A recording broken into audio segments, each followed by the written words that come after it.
Hi, hello, dear students. Welcome to you, my English class. Dear students, if you have watched my last class of my video, many more students have liked, shared, comments, and subscribed with using the bell icon. Thank you. Dear students, if you like this English class, please you like, share, comment, and subscribe with using the bell icon to subscribe my channel. Please you don't forget it to subscribe my channel. Dear students, in the last video, you learned that the meaning of parts of speech. The parts of speech mean that the kinds of words. Dear students, if we might see the meaning of parts of speech in statement that the words are divided into different kinds according to we are using them in different situation. Example, in our writing, in our speaking, and in our conversation. So, dear students, each word in English language is used with its different meaning, with its different situation. ಪ್ರೀತಿಯ ವಿದ್ಯಾರ್ಥಿಗಳೇ, ನಿಮಗೆ ನನ್ನ English ತರಗತಿಗೆ ಸ್ವಾಗತ. ನಾವು ಹಿಂದಿನ ತರಗತಿಯೊಳಗೆ ಏನು ತಿಳ್ಕೊಂಡಿವಪ್ಪ ಅಂತಂದ್ರೆ the meaning of parts of speech ಅಂದ್ರೆ ಏನನ್ನೋದನ್ನ ನಾವು ತಿಳ್ಕೊಂಡಿವಿ. ಅಂದ್ರೆ the meaning of parts of speech in Kannada that ಏನಪ್ಪಾ ಅಂದ್ರೆ ಶಬ್ದದ ವಿಧಗಳು ಅನ್ನೋದು ದ ಕೈಂಡ್ಸ್ ಆಫ್ ವರ್ಡ್ಸ್. ಅದನ್ನ ನಾವು ಸ್ಟೇಟ್ಮೆಂಟ್ ನಲ್ಲಿ ಅಂದ್ರೆ ಹೇಳಿಕೆ ಒಳಗೆ ನೋಡ್ರಿ ಏನಪ್ಪಾ ಅಂದ್ರೆ the meaning of parts of speech ಅಂದ್ರೆ ಏನಪ್ಪಾ ಅಂದ್ರೆ the words are divided into different kinds into different situation according to we are using them in our different works like in our speaking, in our conversation, in our writing. ಇದರ್ಥ ಏನಪ್ಪಾ ಅಂದ್ರೆ English ಭಾಷೆಯಲ್ಲಿ ಹಲವಾರು ಶಬ್ದಗಳಿವೆ. ಆ ಹಲವಾರು ಶಬ್ದಗಳನ್ನ ನಾವು ಒಂದೇ ರೀತಿ ಒಂದೇ ಸಂದರ್ಭಗಳಲ್ಲಿ ಒಂದೇ ಅರ್ಥದಲ್ಲಿ ನಾವು ಬಳಸುವುದಿಲ್ಲ. ಅಂದ್ರೆ ಇಂಗ್ಲಿಷ್ ಭಾಷೆಯಲ್ಲಿ ಶಬ್ದಗಳೇನಕ್ಕಪ್ಪ ಅಂದ್ರೆ ಬೇರೆ ಬೇರೆ ಸಂದರ್ಭಗಳಲ್ಲಿ ಬೇರೆ ಬೇರೆ ವಿಧಗಳಲ್ಲಿ ಬಳಸಲ್ಪಡುತ್ತವೆ. ಅಂದ್ರೆ ಆ ಸಂದರ್ಭಕ್ಕೆ ತಕ್ಕಂತೆ ಏನಕ್ಕಪ್ಪ ಅಂದ್ರೆ ನಾವು ಬಳಸುವ ಪದ್ಧತಿಯ ಮೇಲೆ ನಮ್ಮ ಮಾತಿನಲ್ಲಿ ನಮ್ಮ ಬರವಣಿಗೆಯಲ್ಲಿ ನಮ್ಮ ಬೇರೆ ಬೇರೆ ಸಂದರ್ಭಗಳೇನಕ್ಕಪ್ಪ ಅಂದ್ರೆ ಅವು ಬಳಸಲ್ಪಡ್ತಾವೆ. ಅಂದ್ರೆ ಇಂಗ್ಲಿಷ್ ಭಾಷೆಯೊಳಗ ಪ್ರತಿಯೊಂದು ಶಬ್ದವು ಪ್ರತಿಯೊಂದು ಅರ್ಥವನ್ನ ಬೇರೆ ಬೇರೆ ಅರ್ಥವನ್ನ ಬೇರೆ ಬೇರೆ ಸಂದರ್ಭಗಳಲ್ಲಿ ಅದು ಬಳಸಲ್ಪಡುತ್ತದೆ. ಅಂದ್ರೆ ಶಬ್ದದ ಬೇರೆ ಬೇರೆ ಸಂದರ್ಭಗಳಲ್ಲಿ ಇಂಗ್ಲಿಷ್ ಭಾಷೆಯಲ್ಲಿ ಶಬ್ದಗಳು ಬೇರೆ ಬೇರೆ ಸಂದರ್ಭಗಳಲ್ಲಿ ಬಳಸಲ್ಪಡೋದಕ್ಕೇನಪ್ಪಾ ಅಂತಂದ್ರೆ ಬೇರೆ ಬೇರೆ ಅರ್ಥದೊಂದಿಗೆ ಬಳಸಲ್ಪಡೋದಕ್ಕೇನಪ್ಪಾ ಅಂದ್ರೆ ಶಬ್ದದ ವಿಧಗಳಂತ ಕರೀತಾರ. ಅದಕ್ಕೇನಪ್ಪಾ ಅಂದ್ರೆ ಪ್ರೀತಿ ವಿದ್ಯಾರ್ಥಿಗಳೇ, ನಾವು ಹಿಂದಿನ ತರಗತಿಯೊಳಗ ಶಬ್ದದ ವಿಧಗಳು ಅನ್ನೋದನ್ನ ಅಂದ್ರೆ ಪಾರ್ಟ್ಸ್ ಆಫ್ ಸ್ಪೀಚ್ ಬಗ್ಗೆ ತಿಳ್ಕೊಂಡಿವಿ. So dear students, now we are going to understand about how many parts of speech in English language and what are those. Dear students, let's we go to know to understand about how many parts of speech in English language.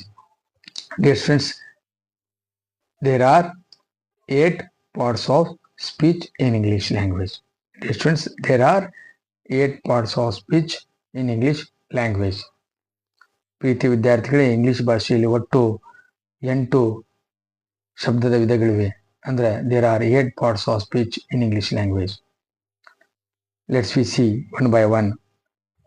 First one, noun. Noun means in Kannada that ನಾಮಪದ. Noun, ನಾಮಪದ.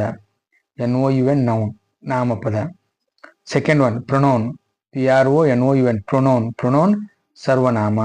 Pronoun, ಸರ್ವನಾಮ. Third one, adjective.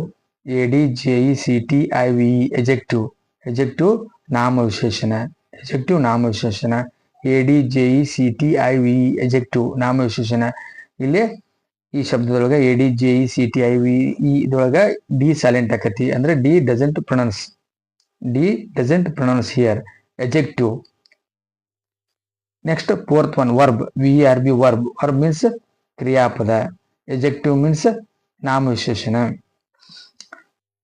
Fourth one, verb. Verb means ಕ್ರಿಯಾಪದ. Fifth one, adverb. ADVERB, adverb. Adverb. ADVERB, adverb. Adverb means ಕ್ರಿಯಾ ವಿಶೇಷಣ. Adverb, ಕ್ರಿಯಾ ವಿಶೇಷಣ. Verb, ಕ್ರಿಯಾಪದ. Verb, ಕ್ರಿಯಾಪದ. adverb ಕ್ರಿಯಾ ವಿಶೇಷಣ. 6th one preposition. Preposition ಉಪಸರ್ಗಾವ್ಯಯ. Preposition ಉಪಸರ್ಗಾವ್ಯಯ. PREPOSITION preposition. Preposition ಉಪಸರ್ಗಾವ್ಯಯ. 7th one conjunction. Conjunction CONJUNCTION.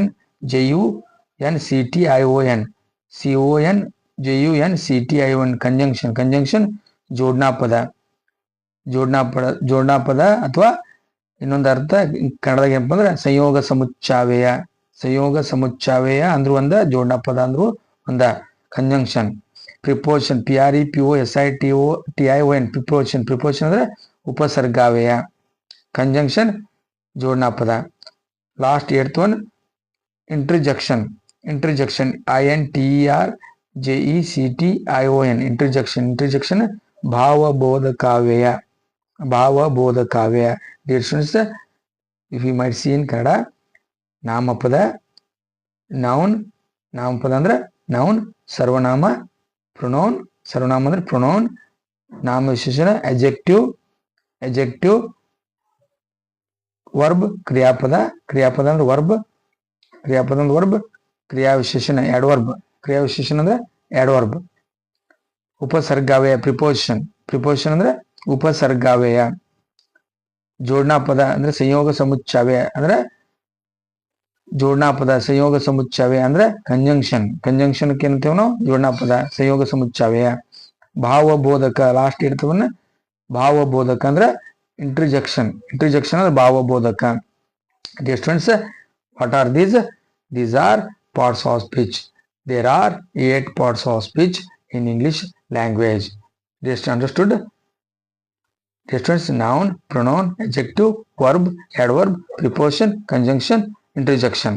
Dear students, ಮುಂದಿನ ವಿಡಿಯೋದೊಳಗೆ ಏನು ಮಾಡೋಣಪ್ಪ ಅಂದ್ರೆ ನಾವು let's V C in the next video how they are the meaning. They are given the meaning. Noun, pronoun, adjective, verb, adverb, preposition, conjunction, interjection. Let's we see in the next video their meaning with their examples. Dear students, please you don't forget to subscribe my channel by using bell icon. ಪ್ರೀತಿ ವಿದ್ಯಾರ್ಥಿಗಳೇ, ನಾವು ಮುಂದಿನ ತರಗತಿಯೊಳಗೆ ನೋಡಪ್ಪ ಅಂದ್ರೆ ನೌನ, ಪ್ರೊನೌನ, adjective, verb, adverb, preposition, conjunction, interjection ಅವುಗಳ ಅರ್ಥ ಮತ್ತು ಅವುಗಳ ಉದಾಹರಣೆಗಳೊಂದಿಗೆ ನಾವು ತಿಳಿದುಕೊಳ್ಳೋಣ. ಅಂದ್ರೆ ಇಲ್ಲಿ ನಾವೇನ್ ತಿಳ್ಕೊಂತೀವಪ್ಪ ಅಂದ್ರೆ ನೌನ್ ಅಂದ್ರೆ ಏನ? ನಾಮಪದ, ಪ್ರೊನೌನ, ಸರ್ವನಾಮ, adjective ನಾಮ ವಿಶೇಷಣ, ವರ್ಬ ಕ್ರಿಯಾಪದ, ಎಡವರ್ಬ ಕ್ರಿಯಾ ವಿಶೇಷಣ, ಪ್ರಿಪೋಸಿಷನ್ ಉಪಸರ್ಗಾವ್ಯ, ಕಂಜಂಕ್ಷನ್ ಜೋಡಣಾ ಪದ, ಇಂಟರ್ಜೆಕ್ಷನ್ ಭಾವಬೋಧಕ 8 ಪಾರ್ಟ್ಸ್ ಆಫ್ ಸ್ಪೀಚ್ ಗಳನ್ನ ಇಲ್ಲಿ ತಿಳ್ಕೊಂಡಿವಿ. ಸಬ್ಸ್ಕ್ರೈಬ್ ಮಾಡೋದನ್ನ ಮರೆಯಬೇಡ್ರಿ ವಿದ್ಯಾರ್ಥಿಗಳೇ. Thank you.